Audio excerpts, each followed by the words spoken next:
Who was Saladin, and why is he remembered even today, centuries after his passing? Let's peel back the layers of history and delve into the life of a man whose name resounds through the ages. Saladin, also known as Salah ad-Din Yusuf ibn Ayyub, was born in the year 1137 or 38, tracing his roots back to Kurdish lineage. His birthplace? The city of Tikrit, nestled in what is now known as Iraq. Saladin wasn't just a man of humble beginnings. He rose to become a figure of immense significance, reigning over Egypt and Syria as the Sultan during the 12th century. His time in power was marked by a series of events that would forever etch his name into the annals of history. From ruling vast territories to leading key military campaigns, Saladin's life was a tapestry of triumphs and trials.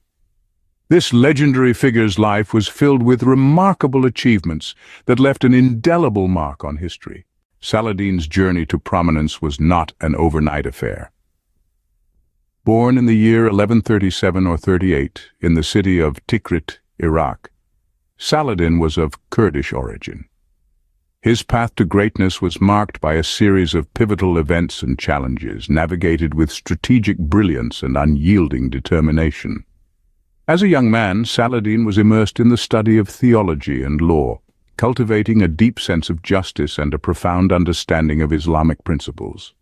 However, it was politics and warfare that truly beckoned him, pulling him into the throes of the turbulent 12th century. It was an era of immense conflict, a time when the Crusades were reshaping the geopolitical landscape of the Middle East. Amid this intense turmoil, Saladin found his calling. He began his military career under the tutelage of his uncle Shirkuh, who was a commander in the army of the powerful Zengid dynasty. In the year 1169, with the death of Shirkuh, Saladin ascended to the position of vizier of Egypt. He was a mere 31 years old. But youth was not a hindrance for Saladin. Rather, it was a testament to his prodigious capabilities. He swiftly consolidated his power, transforming Egypt from a fractured state into a formidable sultanate. But Saladin's ambitions were far from satisfied. His eyes were set on the Levant, where the Crusader states posed a constant threat to the Islamic world. In 1174, he became the Sultan of Egypt and Syria, uniting the two under his rule. This was an unprecedented achievement, one that marked the rise of a new power in the Middle East. Saladin's ascension was not just a personal triumph, but a beacon of hope for the Islamic world. His leadership, underpinned by his unyielding faith and strategic acumen, offered a robust resistance to the Crusader onslaught. His reign was a period marked by relentless struggle, but also by the flowering of a new era of unity and strength. By the mid-12th century, Saladin had established himself as a formidable force in the Middle East. His journey to the pinnacle of power was a testament to his indomitable will, his strategic brilliance, and his unwavering commitment to his faith and his people. Saladin's military prowess was a key factor in his rise to power. His strategic acumen and battlefield courage played a significant role in his ascension as the Sultan of Egypt and Syria. However, it was in his confrontation with the Crusader states in the Levant that Saladin's military genius truly shone. Among his many victories, one stands above the rest: the recapture of Jerusalem in 1187 from the Crusaders. This was an event of monumental significance, not just for Saladin or the Islamic world, but for the history of the Crusades as a whole. But the path to this momentous victory was paved with many battles, and one in particular stands out: the Battle of Hattin. In the scorching heat of July 1187, Saladin led his forces against the Crusader army led by King Guy of Jerusalem. The Crusader forces, parched and exhausted, were at a severe disadvantage. Saladin, with his keen understanding of the terrain and the conditions, capitalized on this. He masterfully used the arid landscape to his advantage, cutting off the Crusaders' access to water and forcing them into a defensive position. The Crusaders' army, once a formidable force, crumbled under the relentless assault of Saladin's troops. King Guy was captured, and the bulk of the Crusaders' forces were annihilated or taken prisoner. This marked a decisive victory for Saladin and paved the way for his greatest triumph yet. With the Crusaders' army in disarray, Jerusalem was left vulnerable. Saladin seized this opportunity and marched his forces towards the Holy City. After a brief siege, Jerusalem capitulated, and the city that had been in the hands of the Crusaders for nearly a century was once again under Islamic control. The fall of Jerusalem to Saladin's forces marked a turning point in the history of the Crusades. It was a testament to Saladin's military brilliance and a pivotal moment in his reign. This victory not only bolstered his reputation as a formidable military leader, but also solidified his place in the annals of history as a champion of Islamic resistance against the Crusaders. Yet Saladin was not merely a military leader, he was a ruler with a sense of honor and justice. These words frame our understanding of Saladin, a man whose military prowess was matched only by his nobility and virtue. Picture, if you will, the historic moment of Jerusalem's capture. After a grueling battle, the city falls under Saladin's command. But rather than exacting revenge or resorting to cruelty, Saladin did something unexpected. He allowed the city's Christian inhabitants to buy their freedom. Imagine their relief and surprise. Instead of facing the sword, they were met with an open hand, an opportunity for safe passage in exchange for a reasonable sum. This act of mercy was not an isolated incident. Throughout his reign, Saladin was known for his chivalry and generosity toward those he defeated.